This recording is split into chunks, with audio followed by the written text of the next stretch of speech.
I'm Jeannie Bailey.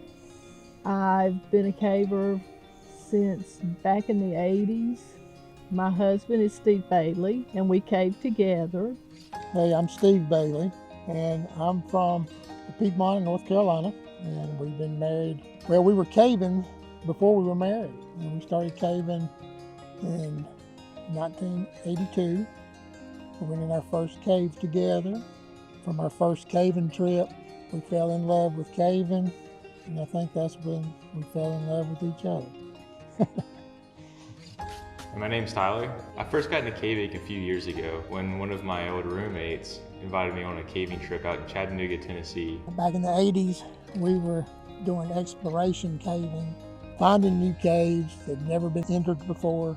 And if you find a cave, of course, you had to map it and survey it.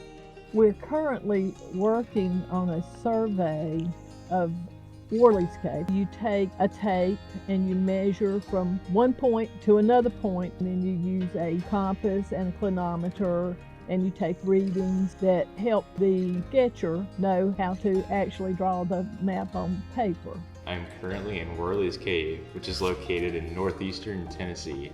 Worley's Cave is a very large cave that gets lots of traffic due to it being very well known. Worley's is a limestone cave, and so the formations in this cave, there's just so many different types of formations. Inside this cave, you see most of the features that you see in just about any other limestone cave, such as stalactites, stalagmites, rim pools, large flowstone. Stalactites are features that hang down from the ceilings of caves. You've probably seen them in movies or cartoons at some point. They form with water dripping with minerals in it over thousands if not millions of years. Stalagmites form the same exact way, except for they form from the ground up. And once they connect each other, it's called a column. And in Worley's, you have a lot of flowstone where the water's running over the limestone and it dissolves and redeposits into these flowing waves. There's lots of wildlife in caves. You'll see things such as cave crickets, spiders. You'll see lots of salamanders as well. We have the greatest little salamanders you would ever imagine. They're orange with black dots, and they have purple toes. Of course, we have bats, a couple different species of bats in the cave. The big browns and the pipistrelle bats are the most common too. Because you have this large concentration of bats, you have the guano, and then you've got all the insects that find their way in the cave to feed off the guano. We gated the cave back in the mid-'80s, and the reason we gated the cave was to protect the bats. During the Civil War, Confederate soldiers spent a lot of time in the cave mining saltpeter, and saltpeter comes from bat guano. Some of the areas they have mined up to 20 feet down is just bat guano. The cave gate was to also reduce the traffic a little bit. It was just getting so overused, and people were not bringing out their trash. It was not being respected at all. If you're a caver, you truly respect the cave. In the mid-'90s, the landowners decided to open the cave up for recreational caving. Because of that, the bat population has diminished tremendously. Lots of people have been on guided cave tours, such as going through the Linville Caverns. Going something like this is a lot different. There's lots of basic safety rules you want to follow, such as you always want to wear a helmet, you always want to have 2 light sources, and if not more than that, with multiple battery backups. You also always want to wear knee pads, which I wear knee pads under my pants, and it helps with the very long crawls that you could come across in a cave. It's always a good idea to wear gloves as well whenever you're in a cave. This helps protect yourself and the cave. The oils in your skin would assist in deteriorating the cave formation and allow bacterial growth that is not usually present in the cave.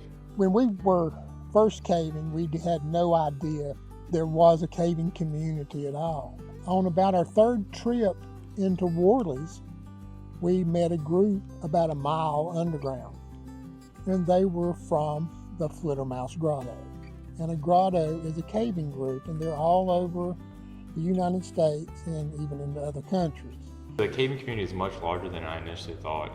Once you get in contact with people in these grottos, They can take you out on trips, take you through training, and really get you familiar and comfortable with being in caves. We were able to join their group, get proper training in vertical caving and safeties. We helped in conservation work, and also we were able to join the National Speleological Society. It is the national group for caving in the United States. The National Speleological Society has a convention every year. People come from all over the country and have all sorts of events there and competitions, and they submit their cave maps. And then there's other offshoots from the NSS, like Appalachian Cave Conservancy. And then other events also spring off from that. It's always fascinating to me being underground because you're seeing things that most people would never get a chance to see. It's one of the last places where you can explore and be the first person to witness something. There are numerous caves being discovered each year all throughout the world. Most of us spend our entire life above ground and never get to experience what it's like to be underground. But the few that get to explore it will forever get to cherish that feeling. Once you cave with people, you become friends. And it's a wonderful family of people who you bond with when you cave.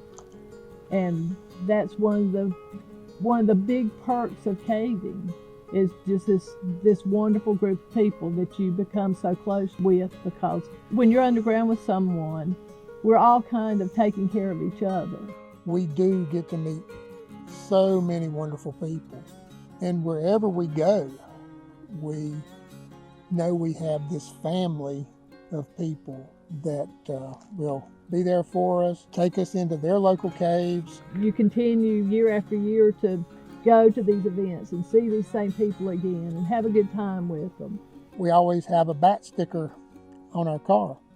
And if we have car trouble and if a caver comes by and sees that bat sticker, they're going to stop and they're going to help. I can't emphasize enough just how strong a family it is. It's just something most people don't have in their lives, and we really enjoy that aspect of it too. I have a lot of special people in my life that really enjoy caving. Without them, I would have never experienced the special and unimaginable feeling that being underground and inside of a mountain can give you. It's something that a lot of people don't get to experience, and that's what I think is so special about caving.